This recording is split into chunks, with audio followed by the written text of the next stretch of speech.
Hello, Aaron, David, and Benjamin. This is Daddy Eric here, and I have a little song to sing to you before we start the stories. It's a beautiful day in this neighborhood, a beautiful day for this neighbor. Would you be mine? Could you be mine? It's a wonderful day in this beauteous wood, a glorious day for this neighborly. Would you be mine? Could you be mine? I've always wanted to live in a neighborhood with you. I've always wanted to live in a neighborhood with other Jews. So let's make the most of this beautiful day. If you'll be my neighbor, you might as well say, would you be mine? Could you be mine? Won't you be my neighbor? Won't you be? Won't you be? Please won't you be my neighbor? Hey, somebody's at the door. Just a second. Well, hello, Eric. Oh, hello. Hey, it's the Milkman. What have you got for me today? Well, I brought some milk. Can you sing a song about that? Why, sure. Here's a little song. Goes something like this. Well, milk doesn't come from vegetables. Milk doesn't come from plants. Milk doesn't come from the ocean. And you can't get milk from an ant. No, you can't get milk from an ant. Wow, that was a very nice song. And it's true. It would take an awful lot of ants to fill up this gallon of milk. Well, thank you very much. You've got to be going now, right? That's right. I've got to be making my rounds, delivering milk to all the people out here in Dairyland. Thank you very much. Goodbye. Bye. Well, that was the Milkman. There are many wonderful people in our neighborhood. There's somebody else at the door. Let's see who that is. It's a monster! Look out! He's got my leg! He's playing the melodica and not even very well. Take that! I've got to get one. I don't have a lightsaber. Quick! Darth! Thank goodness you're here just in the nick of time. Fight him off! Joe! Get out your lightsabers! The monster he's getting back. He's back. Back out that way. Back with you. Back. He's running away. Wow, thanks. Good thing Darth and Joe showed up just in the nick of time, because that monster was getting out of control. He was wrecking the downstairs here at Grandma's house. There are books and games and puzzles all over the floor. It's going to take me hours to clean up. Well, thanks for coming by, Darth and Joe. Oh, you're welcome. No problem. All right. Well, are you off to have an adventure? Yeah. Okay, well, I'm just going to tell the boys about that skiing adventure that you were telling me about. That's a good one. Oh, thanks, Darth. Okay, Darth and Joe, while they're going off to have another adventure on some other planet, I'm going to tell you about something that happened to them that they were just telling me about.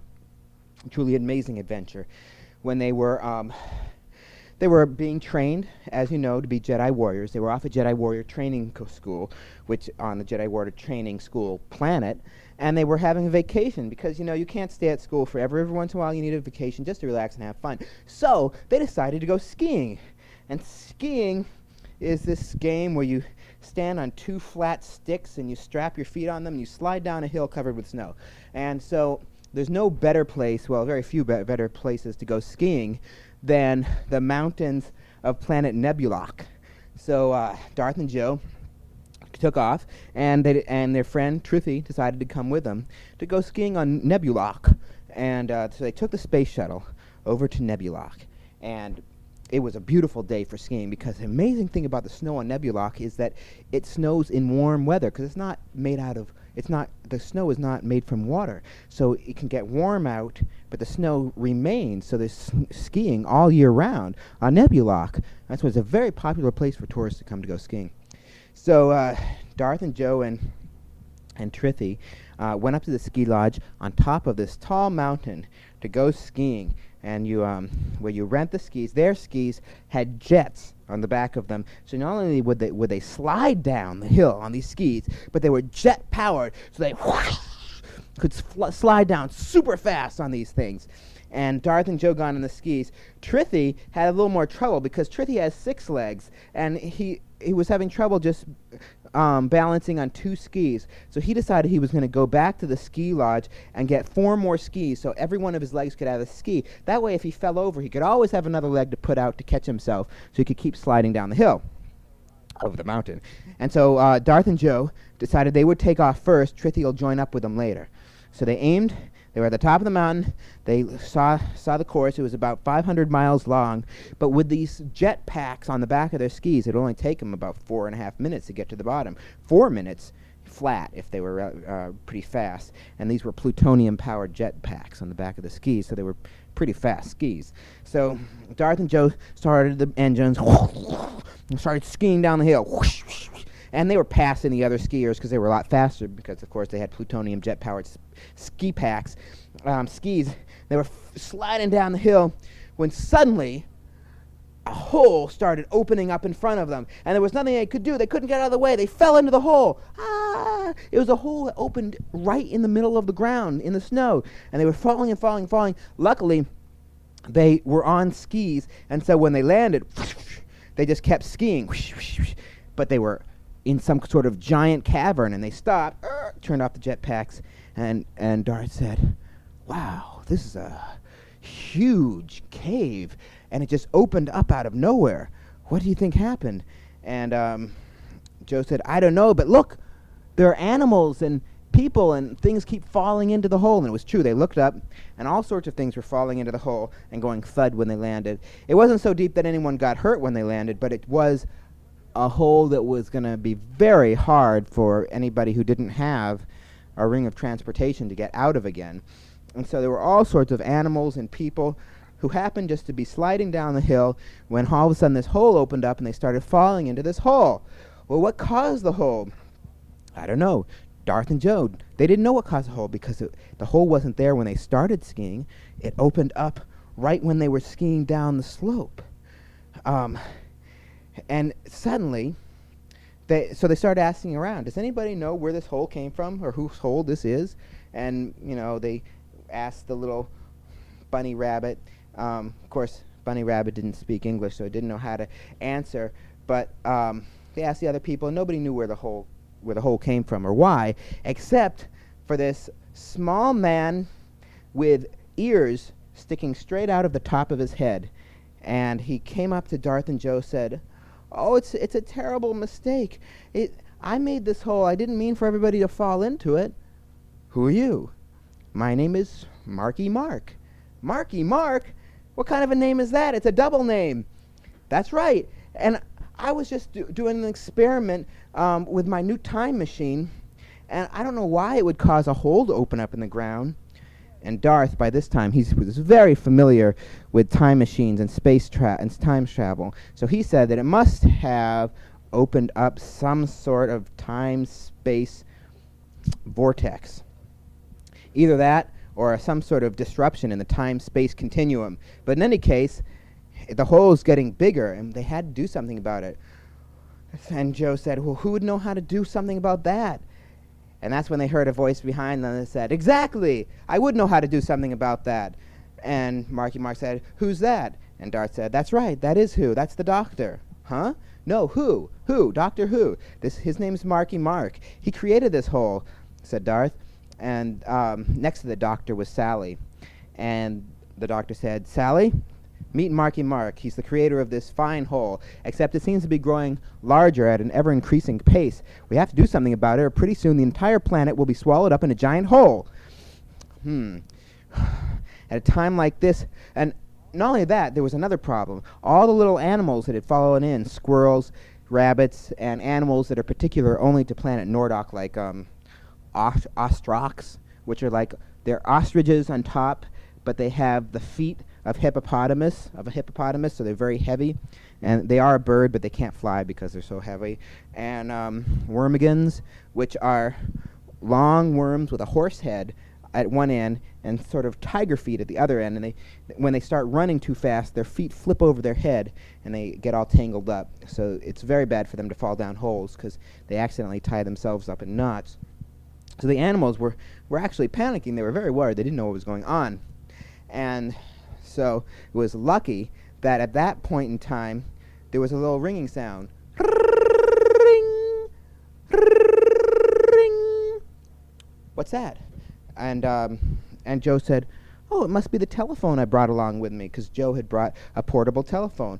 Let's see who's on the other end. Hello? "Hello?" said Joe. Hello? "Hello, who's this?" Why, this is Oh, the Googs! It's a good thing you called. We're having some sort of emergency here with all these animals. You are? Well, the name of my game is Manimals, so tell me, what could ever be the matter? Well, there's this ever-growing large hole here on this planet's surface, and we're not sure why, but all these animals keep coming and falling down into it, and they're very worried. They don't know how they're going to get back to the top. Oh, no.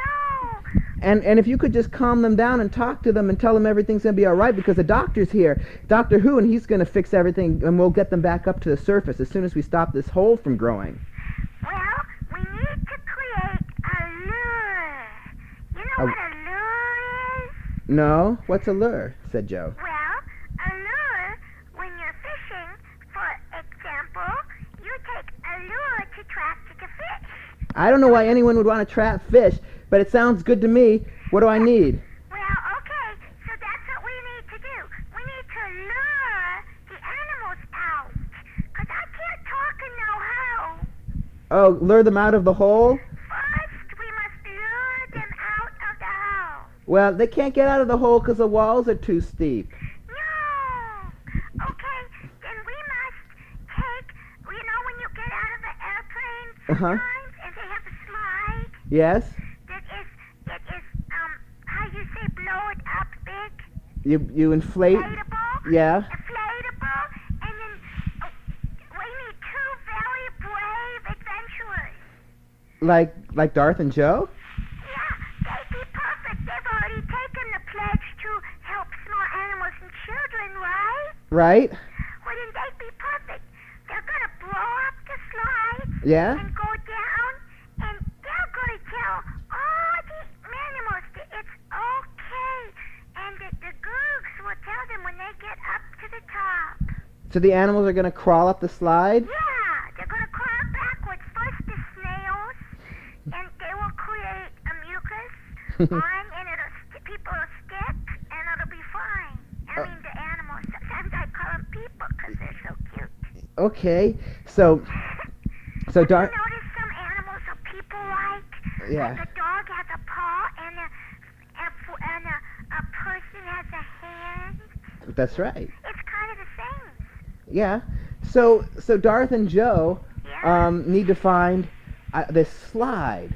They need to go, well, they're going to have to find an airline pilot agency with a plane that has emergency slide. Okay. So Darth and Joe took their rings of transportation. They transported outside of the hole, and the Googs told the animals to all remain calm, and so that they. Remain calm until Joe and Dot come back with the slide plan. So Darth and Joe went to an airport and explained their predicament, their problem, to a pilot of a plane, and the pilot let them borrow a slide. You know, it sounds like a very good plan, Joe and Darth, but are you sure you can fly the plane by yourself? No, we just need the slide. Do we need to fly the plane to the hole? Well, it sounds to me like the Googs has got an awfully good plan, but maybe she's neglected to think about something. And what's that? You're going to need a pilot, and you're going to need that plane to hover Oh. over the hole while the slides get let down. Oh, it's a slide has to come from the plane Exactly. down through the hole, the pilot Hey, explained. what's going on? What's all this talk about the Googs not knowing? Well, the pilot just explained to Darth and Joe that someone needs to fly the plane and hover over the top of the cave. Well, guess what? What? Darth and Joe have a friend named Oh. Triffy, and he's still putting on skis up at the ski lodge. So they're going to go up and get Triffy to fly the plane because Triffy's training to be a Jedi warrior. He knows how to fly trains. Cool. You know what? Everything is going to work out in the end, thanks to Joe and Dot and the pilot who volunteered to help too. Yes. So you mean the pilot will fly the plane? Sure, why not? Well, then they don't need Triffy to fly it. Well, no, but if he wants to, because the pilot actually has a very busy schedule. Oh, and he has to fly other planes? Yeah. Okay, well, Triffy can fly the plane, All right. and Darth and Joe could lower the slide in, and so that's what they did. So they got the plane, they flew over. It was a hovercraft plane, and they hovered over the hole and put the slides down. And first the snails, and they left a mucus trail, right? So that it'd be. Yeah, and it was magical. In the night, you could see it glowing from the moon's rays. You could All see nature working together to help the animals get up the slide. Yeah. So, It's a beautiful thing. but meanwhile, the hole was growing bigger and bigger. So they had to put up a warning sign to tell people to get and animals to get far away from the hole. And the Googs, Joe asked if the Googs could come to the planet to warn animals to stay away from the hole until they stopped it from growing bigger. Yeah? Okay. Yeah, I would love to help. Cause listen, you should have contacted the Googs earlier. Well, we didn't know we'd have a problem with animals until now. But thanks. Okay? Okay. Okay. So the Googs came to the planet because the Googs can appear anywhere where there are animals in danger. I am the Googs. Animals must stay away from the hole. And the Googs warned the animals to stay away from the hole. Meanwhile, back in the hole, Marky Mark was showing the Doctor and Sally his time machine. I know it's kind of a primitive time machine. You'll probably think so because you're a Time Lord and all, but here it is. And he took him into a room where Marky Mark was building a big time machine for going backwards in time. And the Doctor said, well, it's very admirable that you want to build a time machine. Traveling time is a wonderful thing, and if you'd like to learn to become a Time Lord yourself, you're welcome to come to Time Lord training school. But to build a time machine and use it like this on your own is very dangerous. There are all sorts of things that can go wrong. For instance, you're using alpha waves to generate a vortex to disrupt the time-space continuum. And Marky Mark said, yes, that's exactly how I'm doing it. Isn't that the way? And the Doctor said, well, uncontrolled alpha waves will disrupt the time vortex continuum in not easily predictable ways and might actually rip a hole in space, and that is what's happening here on this planet. There is a hole growing, and this hole, now that it's set into motion, will continue to grow until the entire planet is gone and everything on it. And Marky Mark said, well, I didn't mean for that to happen. What can we do? And the Doctor said, well, luckily there's a Time Lord here. And Marky Mark said, who? And the Doctor said, exactly. And I'm here to, first of all, turn off your time machine. Flick. He flicked the switch to turn off the time machine. That'll help things a little bit. And now we have to go back in time to before you invented the time machine and prevent you from starting it. But unfortunately, we can't go back in time anywhere near this hole because time travel is frozen here because of the time-space continuum rip that you've created. So we'll have to transport to another area in the Tardis. And I want you to come with me, Marky Mark, so you can help convince yourself in the past not to invent this time machine. And you can come and join Time Lord Training School if you wish and learn how to make a good time machine. That won't be any trouble for the rest of the universe. And so Marky Mark agreed to go with Darth and Joe and Sally and the Doctor to the Tardis, which was just waiting down the hall in the hole. And so they got into the Tardis and they flowed up and out of the hole, and meanwhile all the animals were being very calm and waiting. The animals had already been transported out, had already crawled up the slide out of the hole because Darth and Joe, with the help of the Googs, got the animals to crawl out, and everybody was staying away as the hole was growing bigger and bigger. All the animals and people were walking away, but pretty soon the ski lodge was going to fall into the hole. It was a very dangerous situation. And so Trithy stayed behind to help keep people calm and to help keep people from falling into the hole. Of course, Trithy had 6 arms, so if anybody fell into the hole, he could easily grab them before they fell too far and pull them back out again.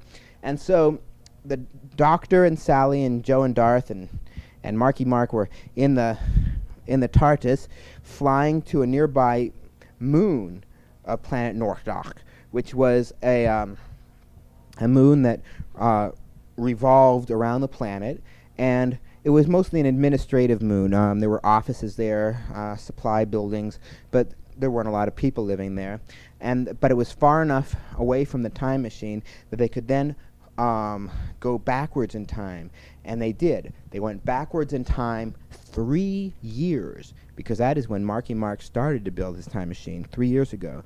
To the time when he started building his time machine and went to the planet, and of course there was no coal on the planet 3 years ago, and they got down on the planet, and Marky Mark knew exactly where to look to find himself. He was in his house, and he knocked on the door, and Marky Mark from 3 years ago opened up the door and said, "Hey, it's me, except a little older."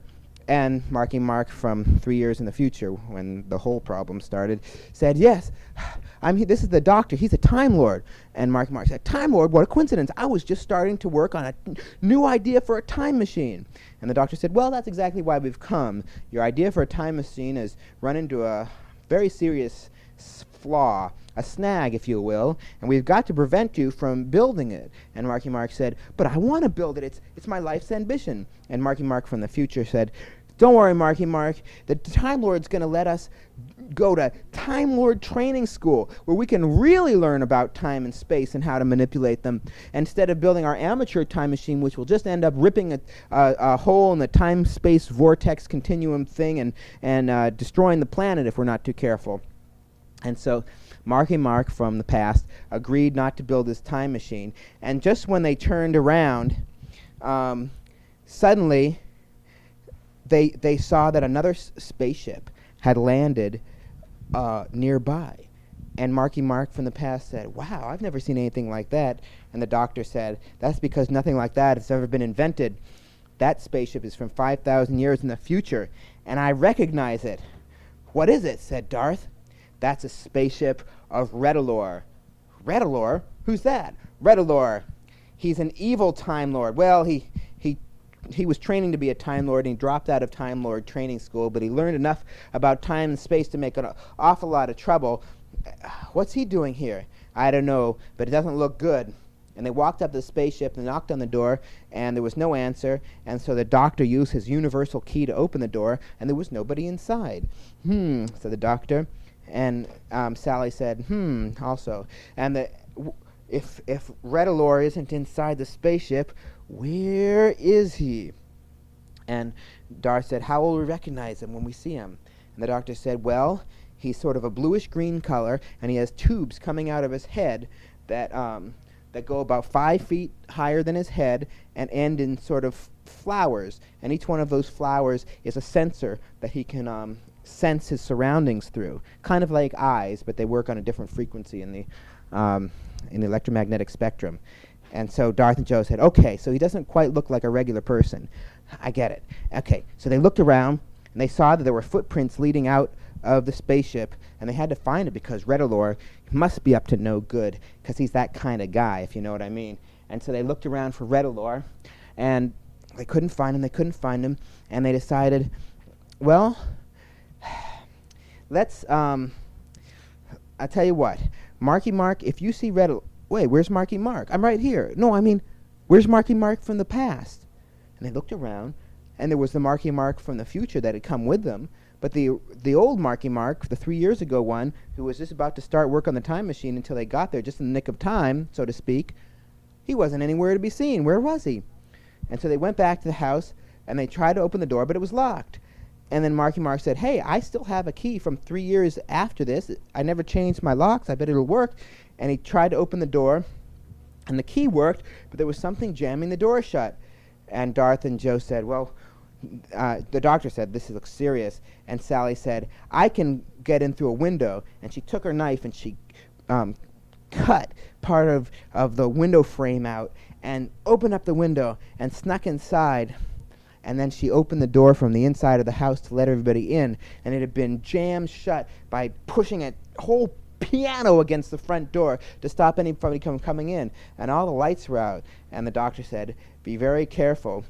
And suddenly, Darth and Joe felt some sort of webbing, some kind of net, but not like spider web, more like rope web, and they were all covered, and it was a big net had dropped down on top of everybody. And Riddler said, "You're too late, Doctor and Sally. It's good to see you again, but you're not stop me now. I was looking for this." "Looking for what?" "Well, for this." And he pointed, and it was it was the drawings for the time machine that Marky Mark had started to work on, and some scrap metal that he had started to put together. And Riddler said, why, with this time machine, it's perfect, I tell you. First of all, I can go back in time and collect all the gold and platinum and uranium and plutonium and lithium dilithium crystals that I want, and make millions of dollars selling them illegally. It's a great idea because I can just keep going back in time further and further and collecting all the riches. And the doctor said, you know as well as I do, Riddler, perhaps not quite as well as I do, but almost as well as I do, that going back in time and doing such things will only disrupt history.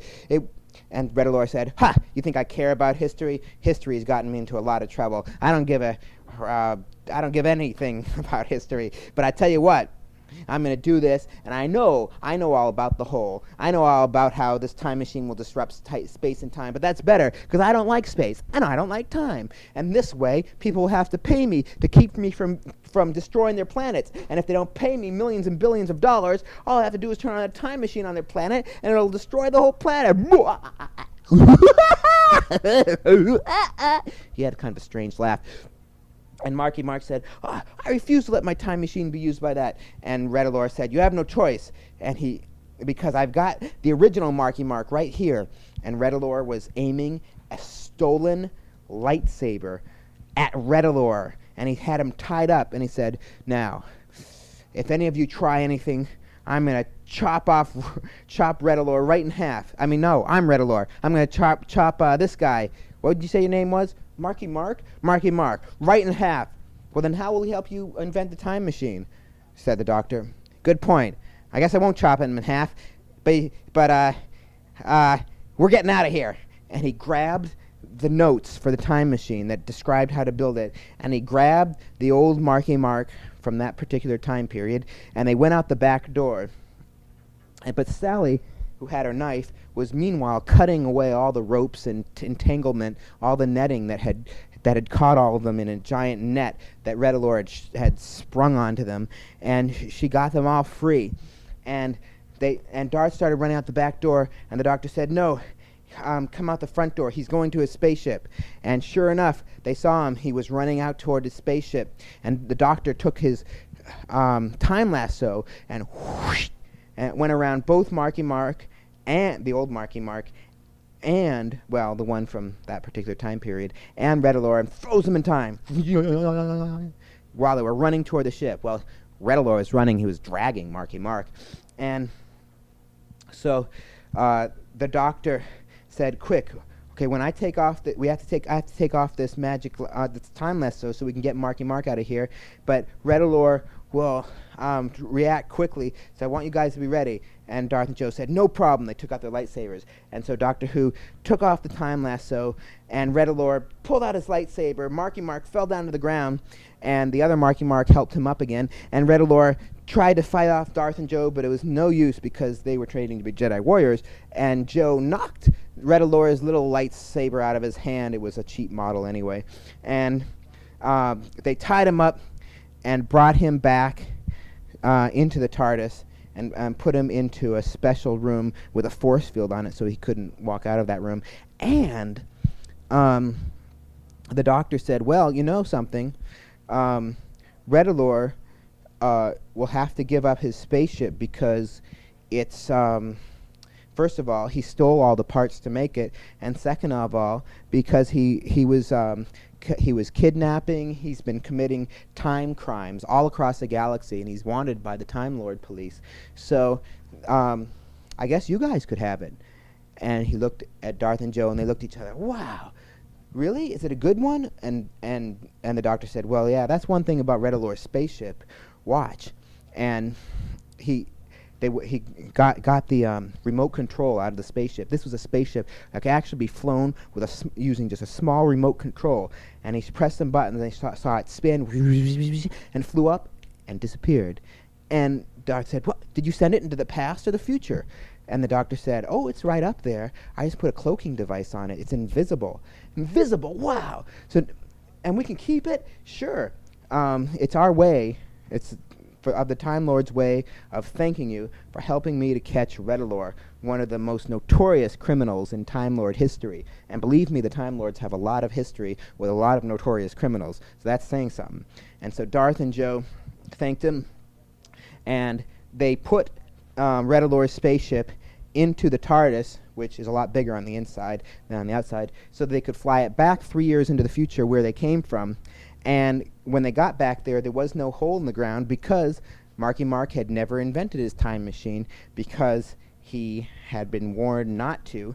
And Marky Mark went off with Doctor Who and Sally to Time Lord training school, and Darth and Joe and Trithy, instead of taking the shuttle back to their Jedi Knight training school, they took their new spaceship, which had the power of invisibility as well as an incredible deflector shield for protection from any sort of firepower that might be aimed at them. The end. Well, let me tell you a story about a man named Jed. Poor mountaineer, barely kept his family fed. Then one day he was shooting for some food, when up from the ground came a bubbling crude. Oil, that is. Black gold. Texas tea. Well, next thing you know, old Jed's a millionaire. Kinfolk said, "Jed, move away from there." Said, "California is the place you ought to be." So they loaded up the truck and they moved to Beverly Hills, that is. Swimming stars, movie pools. Wait, that can't be right. Movie pools, swimming stars. Well, it's the Beverly Hillbillies. Y'all come back now. You hear? All right. So much for that song. Now, I'm going to read you a little story called The Goat in the Rug, as told to Charles L. Blood and Martin Link by Geraldine. Illustrated by Nancy Wilslow Parker. Okay, let's see what happens. There's a goat in this book. It's for Glee Naspa, the Navajo weaver. My name is Geraldine, and I live in a place called Window Rock with my Navajo friend, Glen May. It's called Window Rock because it has a big round hole in it that looks like a window open to the sky. So, there's a big wall of rock near where they live, and there's a hole in it, in the wall, and they can look through that hole and you can see the sky. Glen May is called Glen May most of the time because it's easier to say than her Indian name, Glee Naspa. In English, that means something like female warrior, but she's really a Navajo weaver. I guess that's why one day she decided to weave me into a rug. Oh, by the way, I'm a goat. I remember it was a warm, sunny afternoon. Glen May had spent most of the morning sharpening a large pair of scissors. I had no idea what she was going to use them for, but it didn't take me long to find out. Before I knew what was happening, I was on the ground, and Glen May was clipping off my wool in great long strands. It's called mohair, really. It didn't hurt at all, but I admit I kicked up my heels some. I'm very ticklish for a goat. I might have looked a little naked and silly afterwards, but my, did I feel nice and cool. So I decided to stick around and see what would happen next. The first thing Glen May did was to chop up roots from a yucca plant. The roots made a soapy, rich lather when she mixed them with water. She washed my wool in the suds until it was clean and white.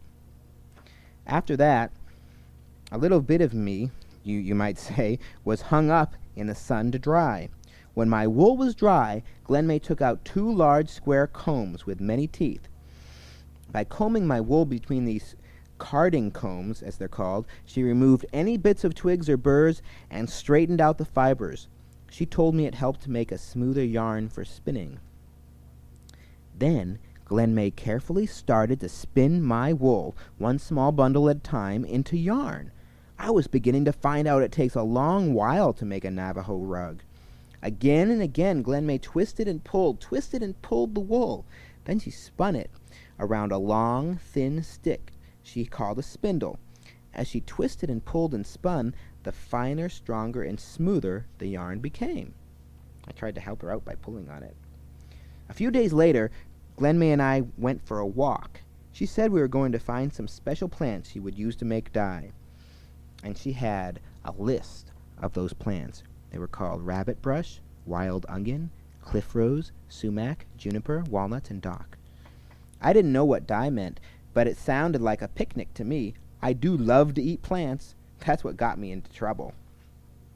When Glenmay was out looking for more plants, I ate every one she had already collected in her bucket. Delicious! The next day, Glenmay made me stay home while she walked miles to a store. She said the dye she could buy wasn't the same as the kind she makes from plants, but since I'd made such a big of myself, it would have to do. So she locked me inside. I was really worried that she would still be angry with me when she got back. She wasn't, though, and pretty soon she had 3 big potfuls of dye boiling over a fire. Then I saw what Glenmay had meant by dyeing. She dipped my white wool into one pot, and it turned pink. She dipped it in again, it turned a darker pink. By the time she'd finished dipping it in and out and hung it up to dry, it was a beautiful, deep red. After that, she dyed some of my wool brown, and some of it black. I couldn't help wondering if those plants I'd eaten would turn all of me the same color. While I was worrying about that, Glenmay started to make our rug. She took out a ball of yarn and wrapped it around and around 2 poles. I lost count when she reached 300 wraps. I guess I was too busy thinking about what it would be like to be the only red, white, black, and brown goat at Window Rock. It wasn't long before Glenmay had finished wrapping. Then she hung the poles with a yarn on a big wooden frame. It looked like a picture frame made of logs. She called it a loom. After a whole week of getting ready to weave, Glenmay started. She began weaving at the bottom of the loom. Then, one strand of yarn at a time, our rug started growing toward the top of the loom. A few strands of black, a few of brown, a few of red, in and out, back and forth, until in a few days the pattern of our rug was clear to see. Our rug grew very so slowly, just as every Navajo weaver before her had done for hundreds and hundreds of years. Glenmay formed a design that would never be duplicated. Then, at last, the weaving was finished, but not until I checked it quite thoroughly in front and in back did I let Glenmay take our rug off the loom. There was a lot of me in that rug. I wanted it to be perfect, and it was. Since then, my wool has grown almost long enough for Glenmay and me to make another rug.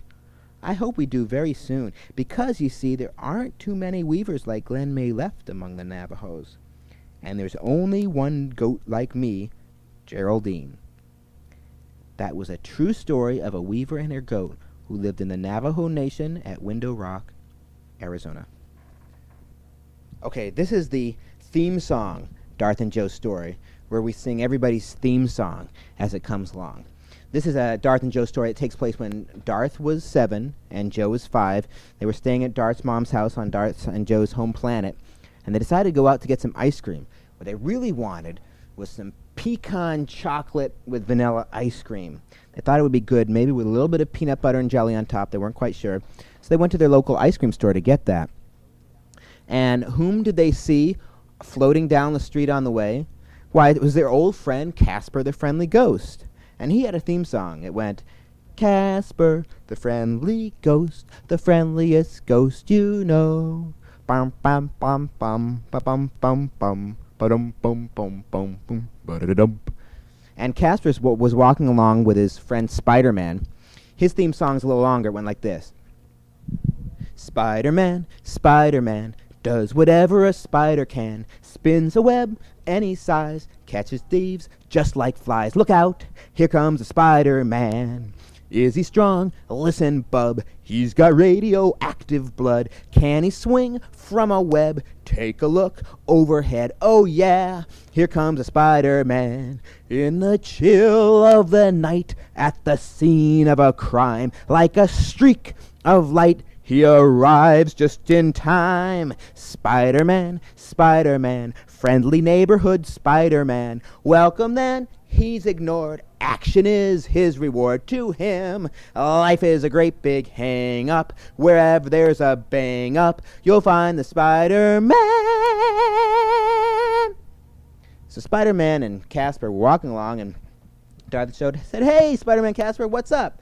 And they said, "Well, we were on our way to get some chocolate from the chocolate store." And Darth and Joe said, "Well, we were on our way to get ice cream from the ice cream store. Maybe we can get together afterwards and have some chocolate and ice cream, mix it all together. And just then, something flew overhead. And look out! And they ducked to the ground. It was some kind of really fast spaceship.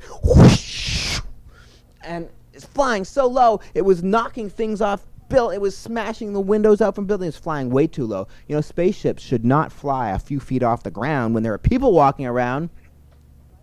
And so they looked at the spaceship as it was flying away, and Spider-Man saw on the back of it, there was a drawing. It was sort of a logo, and he recognized it as Dr. Mordoc's logo. What's he doing here? And Darth and Joe said, there's no time to find out. You know what we're going to have to do? We're going to have to follow that. What can follow a spaceship going that fast? I've never seen anything fly like it before, said Casper. And Darth said, we'll have to call for a secret agent car. And he whistled. And turning around the corner was their friendly secret agent car, which had its own theme song, which went like this. Secret agent car, secret agent car. It can fly real fast, and it can fly real far. So they all hopped into the secret agent car. Well, when it took off, Casper, of course, flew through the back of it. See, Casper is a ghost, so when he doesn't stay inside of cars too well because he can just float right through the sides of them or through the ground or through the ceiling. So a lot of times, like, if a car runs into Casper, it just goes right through him. He hardly even notices. So the car took off, the secret agent car took off, and it kind of left Casper behind. But that's all right. Casper floated along after them. And the secret agent car met up with Dr. Mordoc's ship up high, and they used the radio, and Darth said, "Attention, Dr. Mordoc, we know you're in there. Come out with your hands up." And Dr. Mordoc said, "How can I come up with my hands up if I'm 500 feet in the air? You know I'd fall, I'd plummet to the ground, and bang my head." And Darth and Joe said, "Well, you have no choice. We're placing you under citizen's arrest." "What for?" said Dr. Mordoc. "For flying so close to the ground that you knocked out the windows of the ice cream shop and all those other stores down there. You can't fly like that." And then Dr. Mordoc said, "I'll tell you what, boys, we'll have a race. And whoever wins the race wins. I mean, if I win the race, then I'm going to fly down there and knock out all the windows in all the shops in all your cities. And if you win, then I'll fly back to my home planet and just work on some other diabolical plan to take over the world." And they agreed to it. So they decided to fly out to the desert and have a race to the mountain. Now, as you know, the desert is long and flat and covered with sand, and then there's this big mountain. And there's a hole in the mountain, which is kind of like a window, and you can see the sky through the hole. And their plan was whoever goes through that hole first to the other side of the mountain wins. But could the secret agent car fly as fast as Dr. Mordoc's car? It was hard to say, but Spider-Man had a plan. He could use compressed web pellets that he put into the engine of the secret agent car to give it extra strength, extra speed, because compressed web pellets, when they expand, they have super tremendous force, pushing the electrons and neutrons far apart at super tremendous speed, blasting forward, and they would allow the car to fly extra fast. Neither of these cars had faster than light capability, so it was a pretty fair race, they figured. So they lined up, Dr. Mordoc on the left, secret agent car with Darth, Joe, and Spider-Man on the right. They revved their engines. By that time, Casper had caught up, and he was in between them, and Casper said, "Well, I'll tell you what, I'll say 1, 2, 3, and then..." By the time he didn't even get to finish his sentence, Dr. Mordoc already took off. He cheated! He's way ahead! Uh-oh, Darth and Joe had to catch up, and Spider-Man, and they took off. And they were faster, so they were catching up with Mordoc. It was close. It was very close indeed. Mordoc was a little bit ahead. Darth and Joe were pushing, going for it, go, go. Look out for the mountain, look out. And Darth and Joe just barely beat Mordoc through the hole in the mountain to the other side. And so when they all stopped, Darth and Joe said, "Well, Mordoc, you've got to go away to your planet now. But there's one thing we want you to do before you leave." And Mordoc said, "Well, you've beaten me, boys. I guess I have to do what you tell me. What is it?" And Darth and Joe said, well, Spider-Man and Casper, our friends here, both have theme songs. So we were wondering if you could make up a theme song about us, Darth Vader and Joe Vader. And Mordok said, all right, you'll let me go if I do that? And they said, sure.